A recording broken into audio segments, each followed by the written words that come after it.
Telugu Desam party ఒకవైపున భారతీయ జనతా పార్టీతో పొత్తు కోసం మొన్ననే చంద్రబాబు నాయుడు గారు వెళ్ళి అమిత్ షాతో కలిసి రావడం, అమిత్ షా ఏం చెప్పారో బయటికి తెలియలేదు, చంద్రబాబు గారు ఏం చెప్పారో బయటికి తెలియలేదు.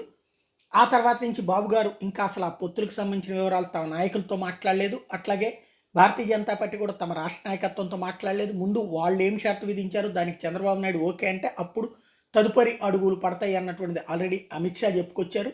ఇంకోవైపున జనసేనాని కూడా ఈ పొత్తులకు సంబంధించి వెయిట్ చేస్తూ ఉన్నారు. గోదావరి జిల్లాల పర్యటన ఆపి మరీ వెయిట్ చేస్తున్నారు. ఈ టైంలో తెలుగుదేశం పార్టీకి ఫస్ట్ షాకింగ్ పరిణామం, గతంలో కాంగ్రెస్ పార్టీ తరఫున కీలక పాత్ర పోషించిన మాజీ మంత్రి, కేంద్ర మంత్రి కిషోర్ చంద్రదేవ్ తర్వాత కాంగ్రెస్ పతనమయ్యాక తెలుగుదేశంలో చేరారు. ఆయన తాజాగా రాజీనామా ప్రకటించారు. ఎన్డీఏలో టీడీపీ చేరే ప్రయత్నాలను వ్యతిరేకిస్తూ రాజీనామా చేయిస్తున్నట్టు ప్రకటించారు.